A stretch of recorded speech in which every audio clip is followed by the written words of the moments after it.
flag off the second season of this initiative, I'm in conversation with two very special experts. Joining me in studio is Hemant Rustagi, the CEO of Wise Invest Advisors, and joining us via OB Link is Ravi Varanasi, the Chief of Business Development at the National Stock Exchange of India. Gentlemen, thank you so much for joining me. Ravi, my first question to you is, you've been following the first season of FinViz. How's it been? What's your take on it? It was really a great experience for us, interacting with the corporate, young corporate executives who have just joined and then have started their careers, and imparting basics of financial planning to them has been a great experience for us.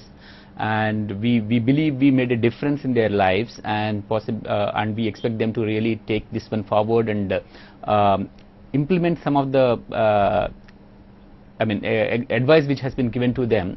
Hemant, similar question to you. You've been a part of FinViz. You've come on ground with us and seen the proceedings, met the people on ground. What are your thoughts as we start season 2?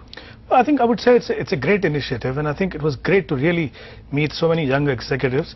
This is the right stage for them. It's, we as an expert also, we get to talk to youngsters. We really know what they think, what are they planning, how do they look at investment. I think for them, this is the perfect stage to understand how investment needs to be done, because even if they make some mistakes today, they're not investing some serious money, but then they will understand the basic principles of investment, so that when in future, whenever they have the big serious money to invest, they would be absolutely ready, know exactly what is to be done. That's true. Ravi, we've seen a kind of a bull run, people have called it, in the past few weeks, with the Nifty has also been touching all-time high. Your advice to investors who maybe so far haven't started investing but now want to get into the market, what's your advice to them? Normal retail investors who may not have that kind of an expertise, it is always better to go through an ETF route, and that too a systematic investment plan is the best way to get in, and there's no right time or wrong time for that kind of an investment. It is all times are right times, because we are expecting them to invest consistently every month some money into the into ETFs, and over a long period of time we have always seen that across, not just in India, across other countries also, we have seen that equity investments give at least 700 to 800 basis points over the fixed income returns. Hemant, one also thing is that, again, talking about the bull run, is very often people get very excited when there's a bull run. I'm talking about retail investors and people maybe who've not had much of a background investing in equities. They want to come in and invest now, and when the market's down, they don't want to invest. But that's actually contrarian. It should not be done that way. What are some other maybe simple mistakes that beginner investors make that they should, sidestep? The problem that most of the investors face, or I would say that the mistakes that they make, is that they start investing without having any goals, without even realizing which asset class they should be investing in. So really typically what happens, as you said, when the markets are not doing well, they don't want to look at it, and that's the time when the debt is doing very well, so they want to go and invest in debt. When the equity markets are doing very well, then they want to start investing in equities. So they basically chase performance, which is, I think, the biggest mistake that investors make. What they need to do is, they need to look at their own needs. They need to look at what asset allocation they should have, and that should depend on your time horizon and what objectives that you have. Second is, most of the investors actually look at traditional options. Now, this investment in stock market or market-linked product like mutual funds is only seasonal for them. Their bread and butter, so to say, of the portfolio is still traditional option like fixed deposit bonds. They don't realize one thing, that yes, you get guaranteed return over there, but if you look at over the longer period, you will fail to beat inflation, I think, which is the biggest threat for any investor's long-term portfolio. That's true, that's true. Ravi, now NSE has always been doing a lot of initiatives that help, in investor education. So along with FinViz, you've also doing Financial Quest, which is in fact in its 4th season now, which is for high school students. Tell us a little bit about that initiative as well. Normally what we do is, whenever we impart financial education, we do close it with a test. And our experience has been that there has been a very enthusiastic crowd, and they have really learnt some of these specifics which we have taught them. And another area where we have really found great enthusiasm and response is the Financial Quest, which we conducted, is a quiz program which we conduct for students of class 8 to 10 from various cities. In the last 4 years, we have done over 200 cities. We have 200 schools we have touched upon, And the format is we do local quizzes, and then we take it to the regional city level, then regional level, and the national level. And the kind of knowledge which these kids have displayed when they completed completed this program, this phenomenal kind of insights they have gained on finance side. So we believe the interventions which we have been doing, both in terms of academic as well as practical skill and the fun, including financial quest, have really delivered the kind of results which we expected it to deliver. Hemant, we've had a very exciting last few months talking about politics. We've got a new government in place. What do you think is the outlook for the Indian economy, and also how is that going to affect retail investors? Well, I think I totally agree with you. I think with the new government, there is a lot of positivity today. People are looking at India differently. So there was a talk, used to be, the biggest problem that we have in this country was policy paralysis. That seems to be a thing of past. Of course, it's not that the government has done a lot of great things, just been around 3 to 4 months. But definitely, yeah, things look good. If the economy start, improving from here, obviously it augurs well for the investors. But my, advice to investors always is, don't look at economy, don't look at market moods and then start investing, because invariably you will end up making the same mistake. Like I said earlier, every investor should look at his or her own goals. What are my goals? Whether I have short-term goals, long-term goals. When you define your goals, you are very sure about your time horizon. I think the key to remember for investor is, look at your own needs, look at where you should be investing, and then follow this process. Follow a disciplined approach. Don't make investment one-off activity. That is something that needs to be avoided. That's true. Well, on that note, it's time for a very short break. Don't go anywhere. We'll be right back.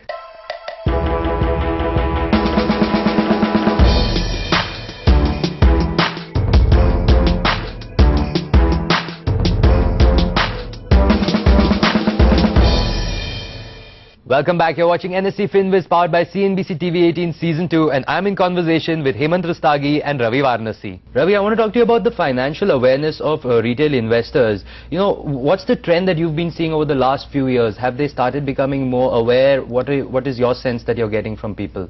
As an exchange, we have always believed in awareness and education as the basis for success of exchange products as well as other financial products.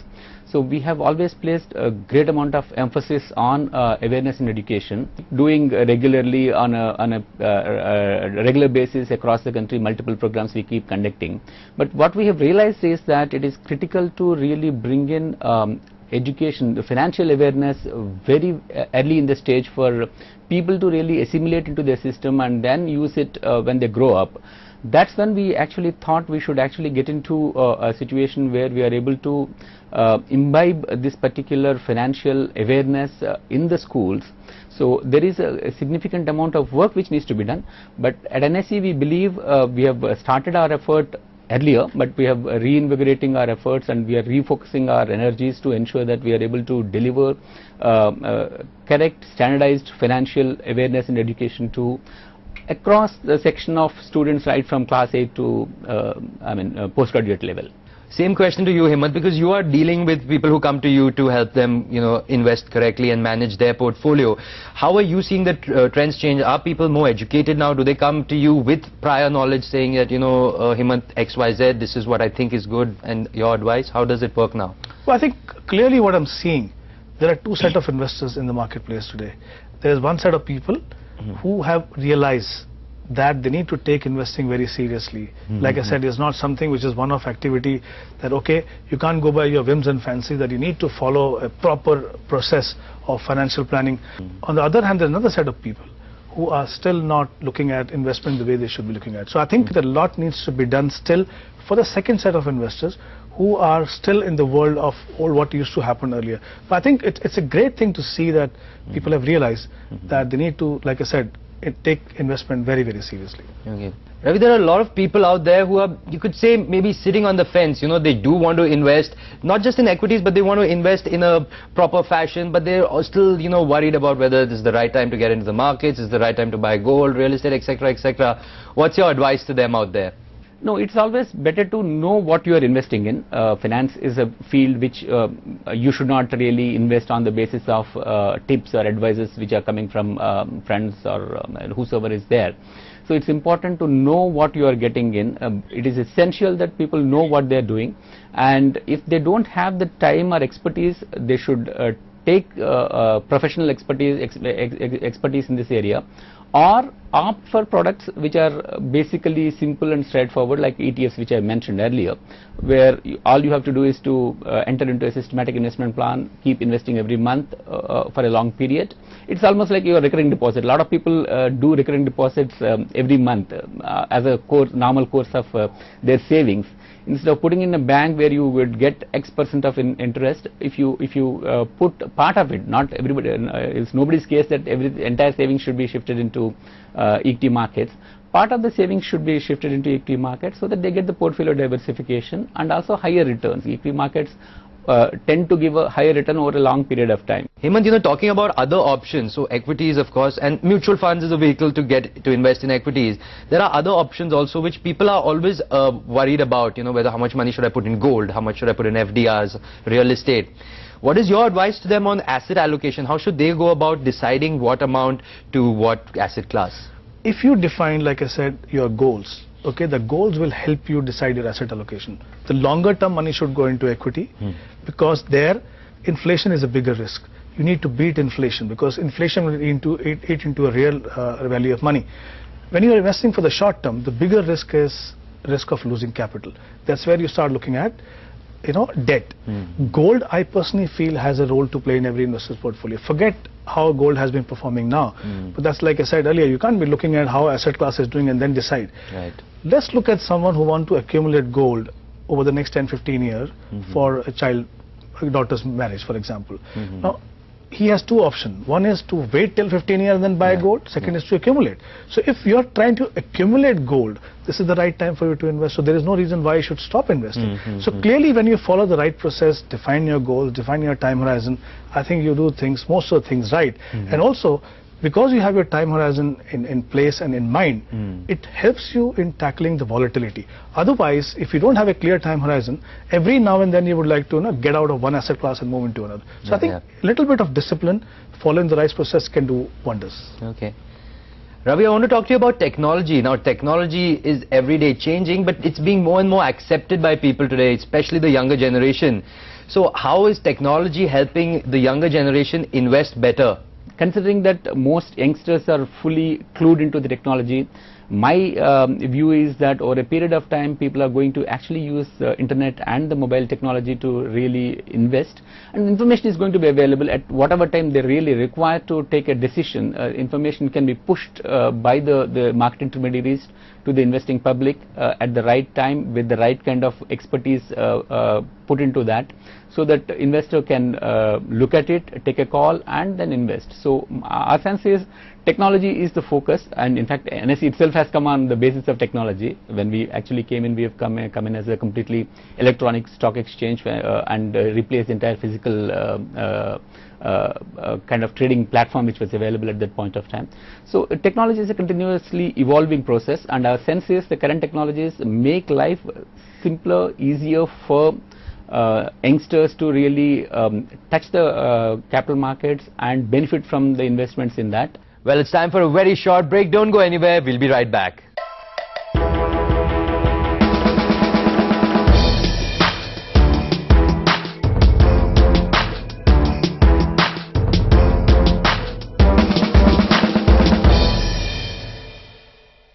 Welcome back. This is NSE FinViz powered by CNBC TV18, and I'm in conversation with Ravi Varanasi and Hemant Rustagi. Hemant, I want you to just touch upon insurance a little bit, because insurance is a very important part, but it's very understated. It's very under the radar. Nobody gives it maybe the enough attention that it requires. How important is it for me to take a life insurance policy and a term policy as opposed to a ULIP? Well, we did talk about the mistakes that investors make. I think one of the aspects of investment which is totally ignored is risk management. Now, when we talk about risk management, basically entails 2 or 3 things. One is that you need to ensure your life, health, and you also need to create an emergency reserve.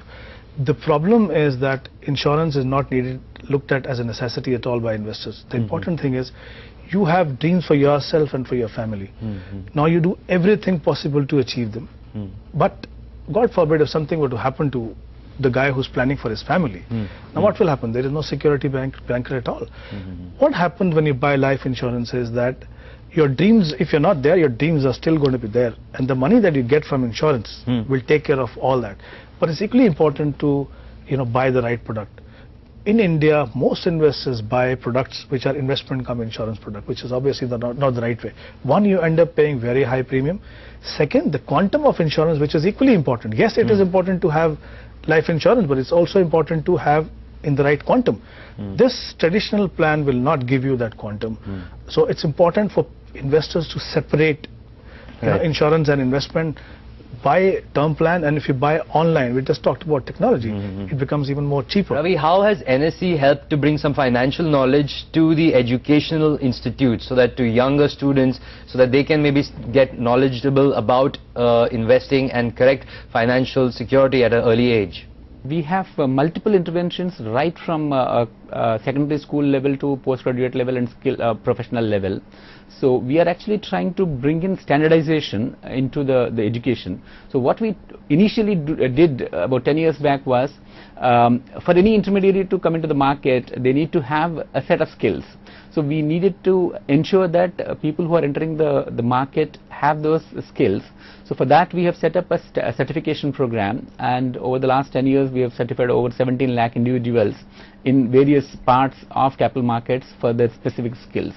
Hemant, in terms of managing one's savings, how do you think this new workforce, this young generation that's just coming into work, started working, how are they managing there? Because they're earning decent amount of salaries, but now they have many more avenues to spend that money. What's your take? What do you think? Well, I mean, they're at a stage where they're starting their career. This is the stage they want to enjoy their life. Well, I think there's no harm in, if you want to enjoy life, you work for it, you studied for so many years, then you start working. There's no harm that you want to enjoy life. But I think it's also important to start looking at future.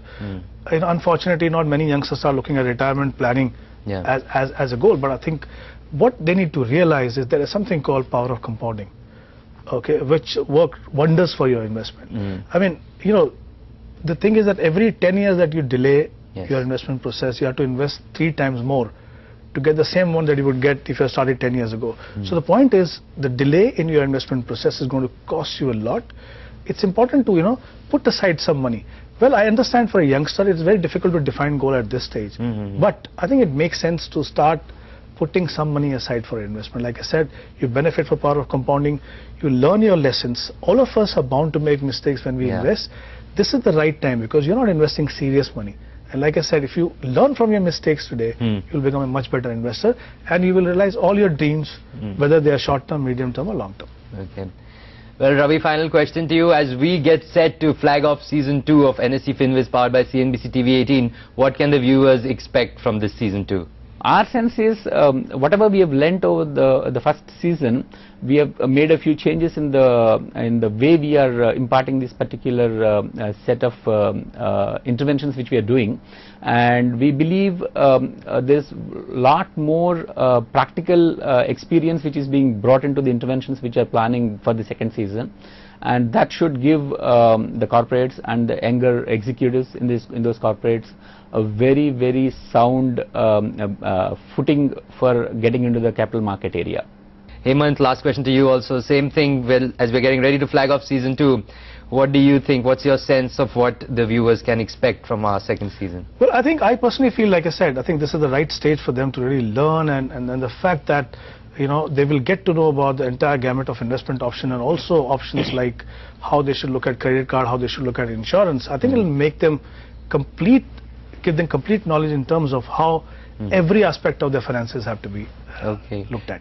Great. Thank you so much, Hemant, for talking to us. Thank you, Ravi, for talking to us. Thank you, Sumit. Thank you very much. And thank you, everyone, for watching. And do stay tuned to the channel, as we very soon will bring you season 2 of NSE FinViz powered by CNBC TV 18. Thank you.